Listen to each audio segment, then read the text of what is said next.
Hi everyone, welcome back. In this video, we will learn how to create a Tezhip piece step by step. Let's get started. When your sketch is finished and you are satisfied with it, you need to transfer it to a final piece of paper using transparent paper and a pencil. Since this is a small Tezhip piece, I draw the entire sketch directly on the transparent paper. If you are working on a larger piece, you should draw just a part of it, like a quarter or an eighth, and then copy it onto the final paper multiple times. First, put a mark in the center of your final paper. Place your transparent paper with the sketch in the middle of this mark. Use some tape to hold the transparent paper in place.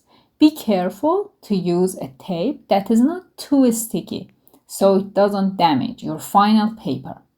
Next, use an agate burnisher to transfer the sketch onto the final paper.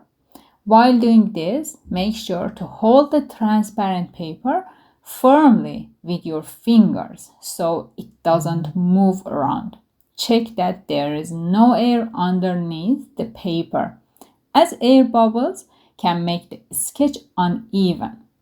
Apply medium pressure when transferring the sketch to avoid damaging the paper. Many students have trouble with this step because they don't hold the transparent paper securely.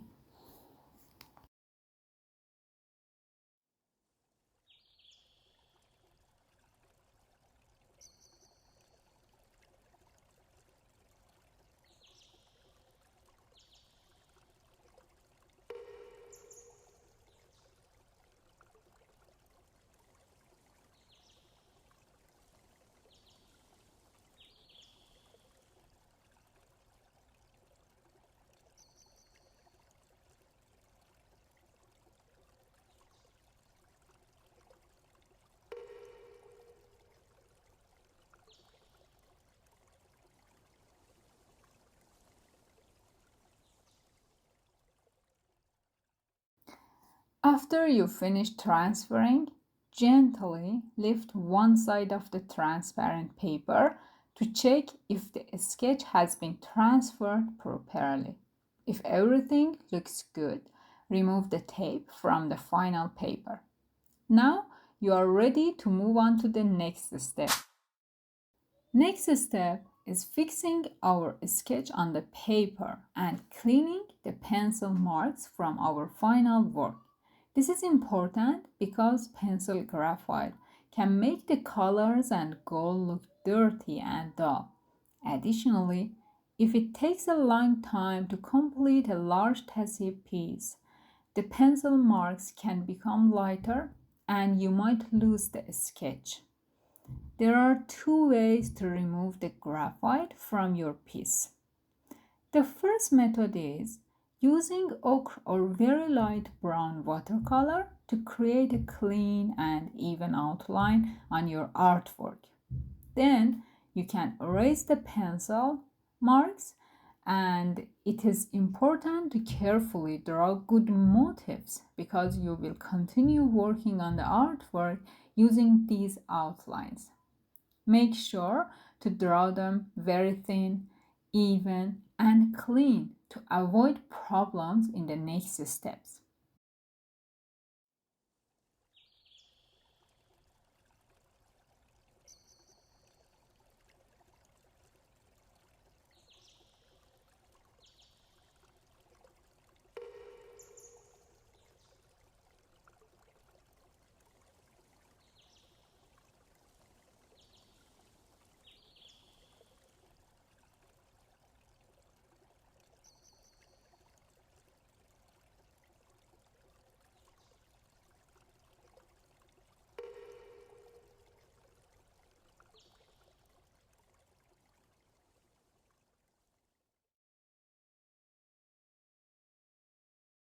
After you finish outlining, you can erase the pencil marks and you will have a very clean work without any graphite, and even If it takes months to finish, your artwork will stay the same.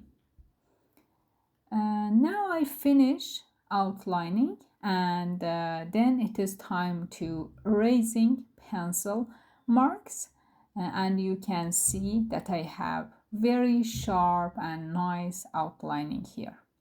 The more you practice motifs with pencil before going to outlining, the better outlining you will have.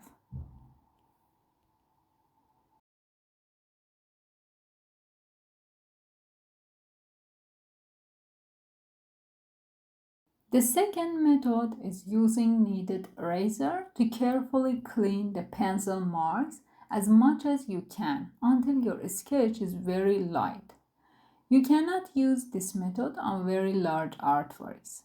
For medium-sized artworks, you need to cover your work with paper and clean it piece by piece while you are working. This means you should open one small section, clean it, work on it, and then move to another section. Now it is time to apply the gold color. We use gold color more than other colors in Tezhip. You can use either water-based poster color or 24 karat real gold. If you are using poster color, like me here, add water to it and mix it well in the palette.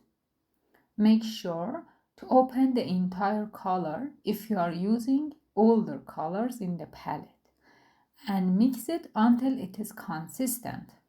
To control it better, you can put a small amount of color next to the palette and check the thickness of the color. If it still needs some water, add it to make it a good and very well consistent kind of color. I use 000 brush here, and I keep my gold brush separate from all other brushes because brushes absorb colors, and using the same brush can make the gold look dull.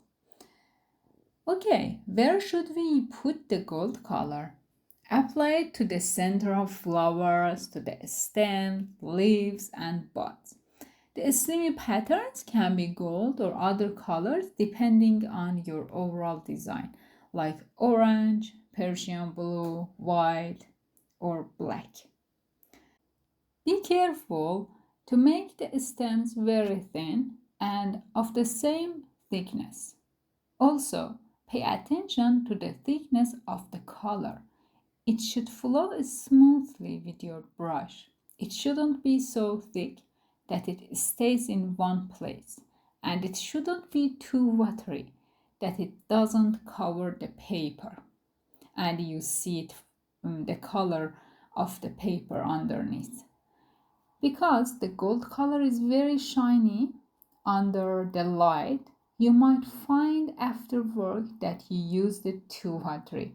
It is common for beginners, but you will learn by practicing and creating artworks. You need to work, create, and learn.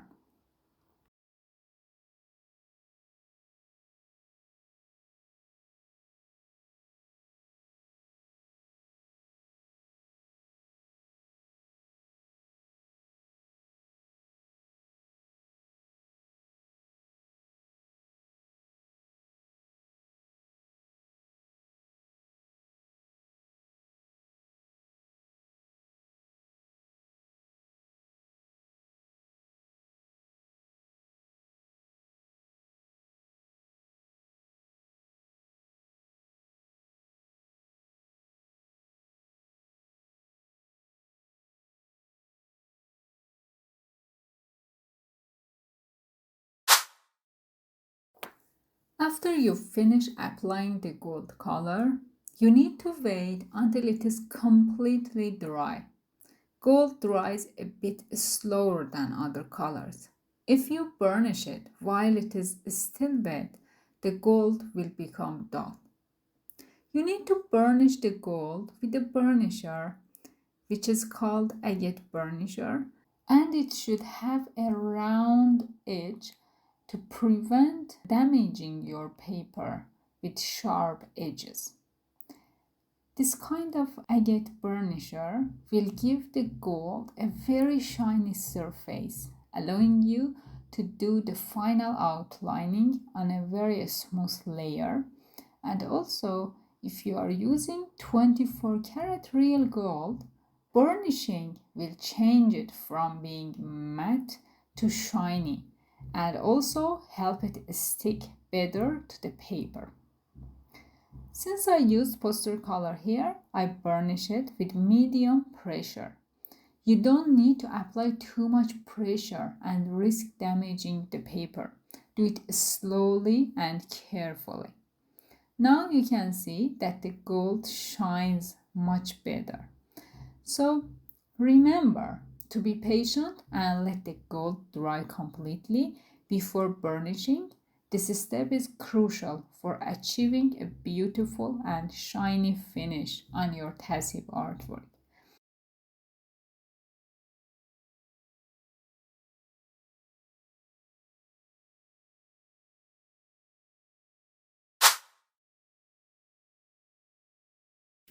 After burnishing the work, we start to color the flowers.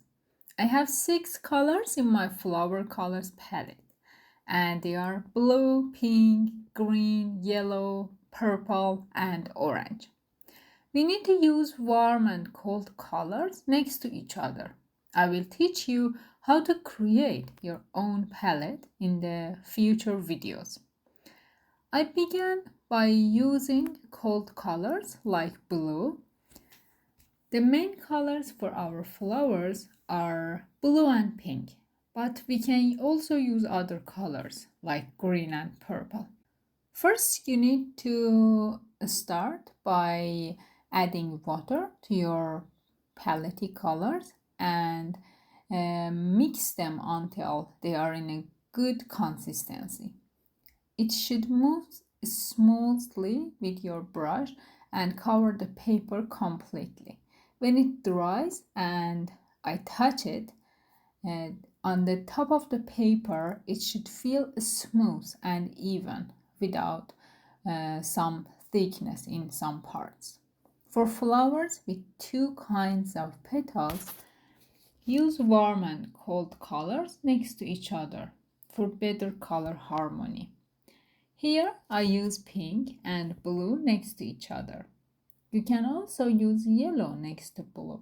For larger flowers, we mostly use blue and pink, while for smaller motifs, we can use other colors like purple and yellow. You don't need to use all of the colors in the flowers. Here, I use them to teach you how to use and shade them in the next steps.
After finishing the flower colors, I color the frame of my work.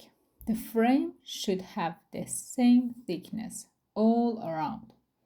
Here, I decide to use dark blue for the background, but for the outside frames, I'm using light orange to make it warmer. You can also use gold color for the frames. It is very important to have the frame the same thickness everywhere and to outline them with consistent colors.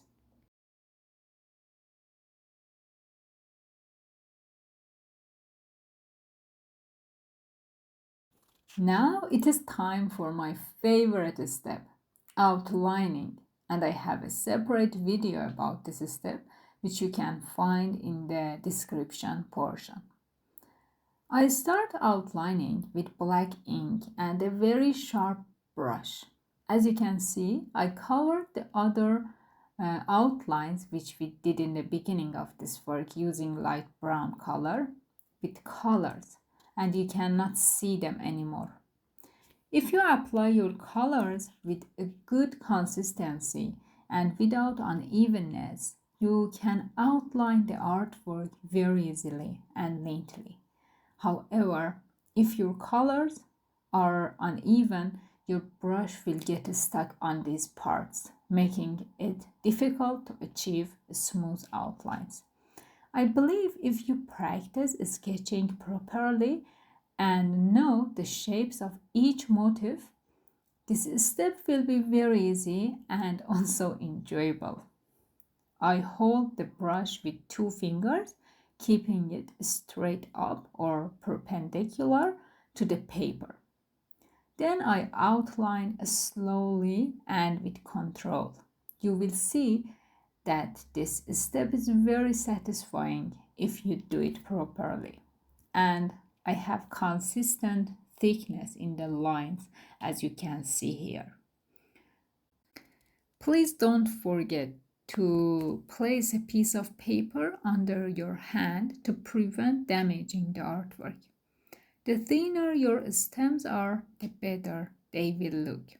Take your time and practice this step until you make a perfect outlining.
Now it is one of the coolest moments in the process, adding shadows to the flowers. This step will give depth and dimension to your artwork. You need to use watercolor in this step, and to make it lighter, you can add some water to it and open the color on a part of palette. But your brush should not be too wet. If it is too wet, you can dry it with your fingers. Start by choosing a slightly darker shade of the color you use for the flower petals. For example, if you use blue, select a darker blue for the shades. Apply the color from the outside of the petal to the inside of it. If you see slight spots on the color, it's okay. You will improve by practicing. Make sure to leave some parts of the petal untouched so you don't color the whole petal. I slowly add more layers of shades inside the petals. If your flowers are very small and you cannot add more than 2 shades, it is fine. When I'm sure that the first shade is dry, I start adding the second shade, which is slightly darker than the first one.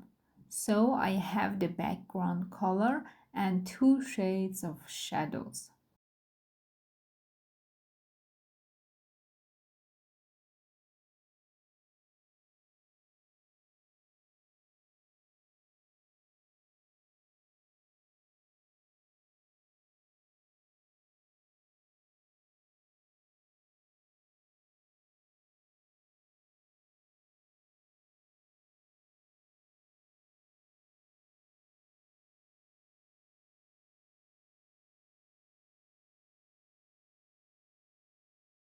Now it is time for the final shade. Take some color from watercolor palette without adding a lot of water because you want it to be very dark.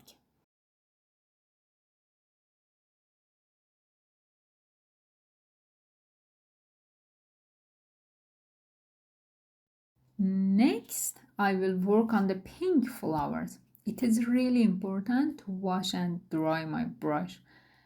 I start by mixing some color and water on the palette. I test the color on the piece of paper to make sure it is the right shade. If it looks good, I start applying it to the flowers. If you apply the colors separately, it will look more beautiful.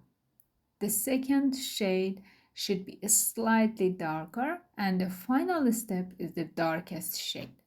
For round flower petals, each petal should be shadowed separately. Make sure the previous shade is completely dry before adding the final shade, which should be very tiny.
For yellow flowers, I used orange for the shadows.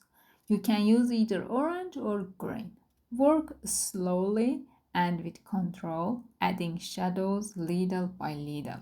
It is better to build up the shadow gradually rather than applying too much color at once.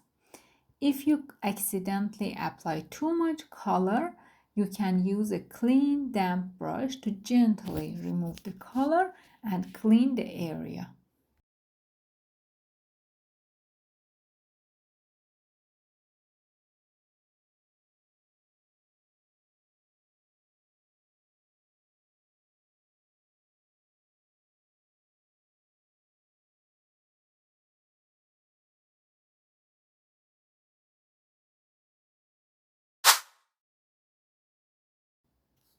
Okay, now it is time to add the background color. It is very important to mix the entire color in the palette and make sure it has a consistent texture before starting. I use a very small brush to outline around the motifs with color. This makes applying the background color much easier. The color should be consistent and have a good amount of water inside it. It should cover the paper completely. It is very important that your background color sticks to the black outlines without leaving any empty spaces on the paper. I do this to quickly cover the background and prevent any blotches.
Once the outlines are done by a sharp brush, I can use a slightly bigger and rounder brush to cover the background more easily.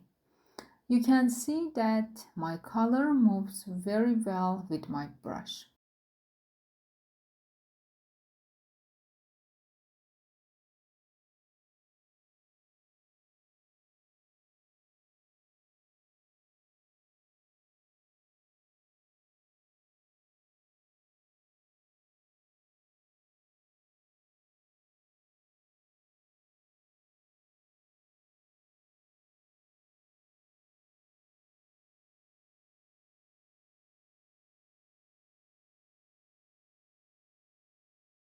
I decided to use dark blue for the other parts. Be careful not to damage the motifs with the background color. It is so common in Tezhip. Work slowly and with control. I color the background quickly and evenly. It is important to connect the colors before they dry to make them look smooth and unified. If you go too slow, the sections will appear separated. As I always say, practice makes it better and better. Continue coloring until the entire piece is covered. It is good to massage the brush on the color a few times each time to make the color soft and even. It is good habit to have, even when using ink for outlining.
When I finish the background, it is time to add the frame. Most of the time, using the darkest color from the background, I put a very thin frame around the work. This thin line can be connected to the orange frame or separated from it, and we add Sharafeh on top of it. I use a very sharp brush to add this frame around the work. I leave a small space between the lines, making sure to keep the distance even all around. You can use either poster color or watercolor for this step.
Once the frame is finished, you can add small dots on top of it. These dots can be very small and simple or more complex. I will use small dots and two kinds of Sharafeh on top of it and the bottom of it. Make sure the distance between the dots are even.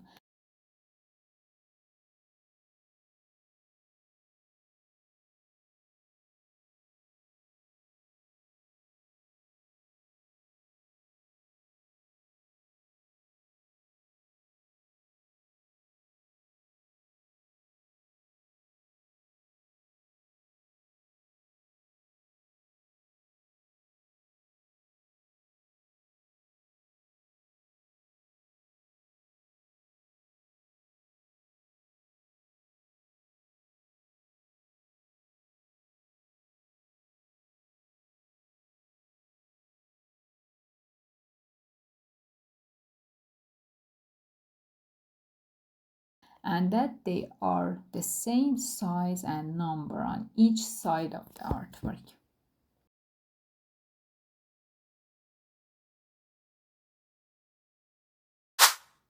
Amazing! We are in the final step. You need to transfer the sketch onto your work and use the same color that you used in the previous step. Use a very sharp brush, and the thinner the lines, the more beautiful they will look. I use slimy patterns here. They should be very delicate. First, I draw the lines and then I add all of the motifs. Most of the time, these are drawn on the natural color of the paper. But sometimes you can use a very watery gold inside them.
Now I'm adding the final lines, and I think this piece of artwork is really beautiful, and I hope you learned all of the steps of this artwork.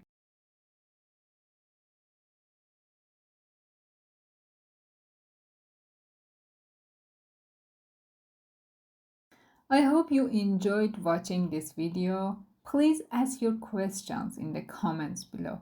And if you like this video, share it with your friends. See you in the next videos.